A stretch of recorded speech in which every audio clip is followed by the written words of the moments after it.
Bienvenue sur Africa 24 dans cette nouvelle édition de l'Africa Tonight. Voici les titres de l'actualité. J-2 avant les élections régionales du 6 décembre au Cameroun. À quelques heures de ces scrutins inédits, nous verrons que les attentes des populations sont nombreuses concernant le processus de décentralisation. Le Niger poursuit sa quête de bonne gouvernance. Ce pays d'Afrique de l'Ouest a gagné 3 places en près de 10 ans dans le classement de Transparency International sur l'indice de lutte contre la corruption. Gros plan sur les moyens mis en œuvre pour tenter d'éradiquer ce fléau. Et le Soudan a besoin de 147 millions de dollars pour aider les réfugiés éthiopiens pendant les 6 prochains mois. Une aide humanitaire jugée nécessaire par le Haut Commissariat des Nations Unies pour les réfugiés. Plus de 3 semaines après l'offensive lancée par les troupes fédérales dans la région du Tigré. Mais tout d'abord, et si le retour en Côte d'Ivoire de Laurent Gbagbo était imminent, l'ancien président ivoirien s'est fait remettre ce vendredi 4 décembre un passeport ordinaire ainsi qu'un passeport diplomatique par 2 diplomates ivoiriens. Passeport diplomatique qui, rappelons-le, ne peut être délivré qu'avec l'accord du président de la République. Pour rappel, Laurent Gbagbo, qui est actuellement en liberté conditionnelle à Bruxelles après son acquittement en première instance par la Cour pénale internationale, n'avait pas de document pour voyager depuis son arrestation en avril 2011. Également, dans l'actualité, au Tchad, une nouvelle constitution sera promulguée dans les prochains jours. Les députés ont adopté ce projet de loi avec 145 votes pour sur 155 voix. La constitution adoptée en 2018 a donc pris en compte les recommandations du 2e Forum national inclusif qui s'est tenu fin octobre 2020 à N'Djamena. Les innovations majeures apportées sont la création d'un poste de vice-président désigné par le chef de l'État, l'instauration d'un parlement bicaméral ainsi que la restauration d'un Sénat élu au scrutin indirect. Notons que plusieurs propositions de cette nouvelle constitution sont controversées par une partie de l'opposition et de la société civile qui avait boycotté ces pourparlers. Plus que quelques heures séparent le Cameroun de ses premières élections régionales qui se tiendront le 6 décembre, des scrutins indirects qui amorcent le processus de décentralisation. Les attentes des populations concernant le développement local sont nombreuses dans les 10 régions du pays, comme dans le département du Nianguesso, une région du centre du pays, où notre correspondante Nelly Claude-Bessa s'est rendue. Construction des routes secondaires, élargissement du panier de la ménagère, développement des infrastructures, telles sont les aspirations des populations de la commune de Mbalmayo, chef-lieu du département du Nianguesso dans la région du centre. Des attentes exprimées en vue de la tenue des élections régionales du 6 décembre 2020. La régionalisation va apporter des avantages en matière de route, par exemple. Je prends le cas des routes parce que nous avons de très mauvaises routes ici. Moi, je suis à 8 km de Mbalmayo, mais je n'arrive pas à aller dans mon village avec ma voiture. Parce que ça fait depuis 2 ou 3 ans qu'on n'a pas raclé la route Mbalmayo à Konan. J'attends par cette élection un changement au niveau de la population de Mbalmayo, voire pour tout le Cameroun. Parce qu'aujourd'hui, on trouve dans les familles, vous êtes 10. Il y a peut-être 3 qui travaillent, mais les 3 qui travaillent n'ont pas un salaire décent. Mais ici, si on peut donc arranger, améliorer ces conditions au niveau des salaires, peut amener à ce que le panier ménager puisse retrouver le point qu'il faut. Pour les autorités locales, le scrutin indirect du 6 décembre permettra à Mbalmayo de s'autonomiser et de pouvoir mener elle-même de grands projets liés au développement. À en croire le maire de la commune de Mbalmayo, la mise en place des conseillers régionaux, nouvelle unité administrative au Cameroun, permettra à chaque région de se développer localement. J'y vois une concurrence bientôt pour que chaque région puisse prendre conscience que je ne dois pas être la dernière. je dois être parmi les premières. Chacun doit se dire dans sa région, je dois être parmi les premiers qui construisent les meilleures écoles pour mes enfants, pour nos enfants. Au finish, cette concurrence permettra à chacun de faire avancer le Cameroun. Pour les populations de Mbalmayo, les conseillers régionaux apparaissent comme un maillon indispensable du processus de décentralisation. En effet, avec ces derniers, il y aura la mise en place d'un gouvernement local permettant de répondre aux aspirations des populations locales. Retour acté de la Somalie sur la scène internationale. Ce pays de la Corne de l'Afrique a fait l'objet d'une réunion de haut niveau le 2 décembre, tenue par la Commission de consolidation pour la paix des Nations Unies. Une rencontre virtuelle portée par le récent accord conclu pour la tenue des élections en 2021. Les explications dans ce sujet de la rédaction. La Somalie était au cœur des discussions de la Commission de consolidation pour la paix des Nations Unies ce mercredi 2 décembre 2020, une première depuis 2015. Lors de cette rencontre de haut niveau, la Somalie et les partenaires internationaux se sont engagés à renforcer la sécurité et l'état de droit à long terme pour assurer l'avenir de ce pays de la Corne de l'Afrique, touché par des décennies de guerre civile. Cette réunion fait partie du retour de la Somalie sur la scène internationale et du renforcement des relations avec la communauté internationale. La Somalie a accompli beaucoup de choses au cours des 10 dernières années et a fait beaucoup de réajustements et de réformes.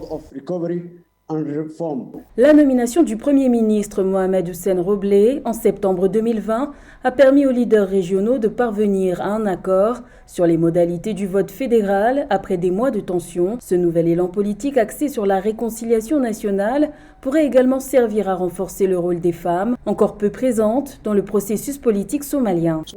Les femmes en Somalie ont le droit de participer au processus politique. Avec la participation des femmes au sein de l'instance dirigeante somalienne, nous pouvons reconstruire la paix et la sécurité en Somalie. Alors que la Somalie continue de progresser sur la voie de la consolidation de la paix, la réconciliation nationale étant l'une des principales priorités du gouvernement, nous sommes pleinement conscients que l'agenda femmes, paix et sécurité doit rester une priorité. La Commission de consolidation de la paix des Nations Unies est un organe consultatif intergouvernemental créé en 2005 par le Conseil de sécurité et l'Assemblée générale des Nations Unies. Cette commission composée de 31 membres soutient les efforts de paix dans les pays touchés par un conflit. Dans le reste de l'actualité, l'Afrique du Sud est déterminée à être en pole position pour recevoir les vaccins Covid-19 dès leur entrée sur le marché. Le président Cyril Ramaphosa a annoncé ce jeudi 3 décembre le décaissement de 327 millions de rand, soit 11 milliards de francs CFA, par le Fonds de solidarité en faveur du programme COVAX, ce fameux programme chargé de fabriquer et de distribuer équitablement des futurs vaccins contre la Covid. Notons tout de même que ce paiement reste bien en dessous de l'investissement requis pour garantir à l'Afrique du Sud d'être placée en tête de liste pour assurer des vaccins à ses 59 millions d'habitants. L'Afrique du Sud qui reste en Afrique le pays le plus touché par la pandémie de Covid-19. Inquiétude au Sénégal autour de la culture d'arachide. La campagne 2020-2021 a démarré depuis plus d'une semaine, mais la Société nationale Sonacos n'a reçu aucune graine d'arachide. Les acteurs locaux s'interrogent sur la concurrence déloyale alors que le prix au kilo a gagné 19% en un an. Plus de détails avec Amenedj. Malgré l'ouverture officielle de la campagne arachidière 2020-2021 au Sénégal, l'usine de la Société nationale de commercialisation des oléagineux Sonacos à Ziguinchor n'a encore reçu aucune graine d'arachide. Après une baisse des volumes reçus en début de campagne 2019, soit 28 000 tonnes sur 150 000 tonnes, la nouvelle campagne s'annonce problématique en raison de la concurrence des opérateurs étrangers. Il y a encore temps de rectifier le tir. Plusieurs tonnes de graines sont entre les mains des étrangers, mais ne sont pas encore sorties du territoire national. Il faut faire quelque chose, sinon ce sera la mort programmée. de toutes les huileries locales.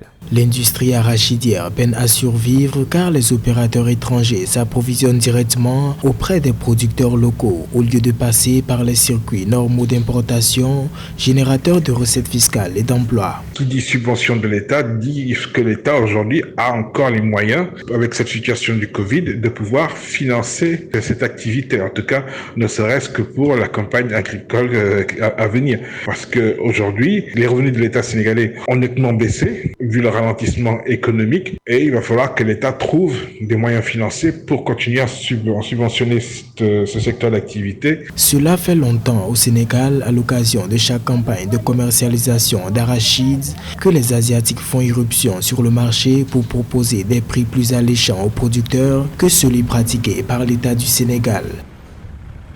Quel bilan concernant la lutte contre la corruption au Niger? En plus de la bonne gouvernance, le pays est soumis à de multiples défis tels que la sécurité ou encore l'inégalité sociale. L'État a mis en place des mécanismes pour lutter contre la corruption, mais sont-ils efficaces? Élément de réponse avec Samantha Saboubanga. Selon l'indice de corruption de Transparency International, le Niger occupe la 120e place sur les 180, alors que le pays occupait la 123e place sur la période allant de 2010 à 2019. Le pays a donc gagné 3 places d'après le classement de Transparency International sur l'indice de corruption. Les efforts du gouvernement se poursuivent pour une totale éradication de ce fléau au Niger. Le phénomène de la corruption place souvent le Niger parmi les mauvais élèves du continent. Il convient de rappeler que depuis quelques années, le Niger est résolument engagé dans un vaste chantier de réformes qui lui ont permis d'enregistrer des avancées notables sur le plan de bonne gouvernance et de la gestion des finances publiques. Ainsi, le pays a engagé des résultats encourageants selon diverses enquêtes concernant les indicateurs de référence internationaux tels que le classement Brahim sur la gouvernance globale en Afrique et celui de Transparency International sur le niveau de perception de la corruption dans le monde. Pour assainir le milieu de la justice au Niger, un programme de moralisation du secteur impliquant la promotion de l'éthique dans l'offre de justice et de la lutte contre l'impunité a été initié pour totalement éradiquer ce fléau. En effet, 3 structures ont été créées pour renforcer les institutions déjà présentes au Niger. Ces dispositions légales ont permis de doter l'appareil judiciaire d'un dispositif spécialisé dans le traitement des infractions de corruption et de la collusion.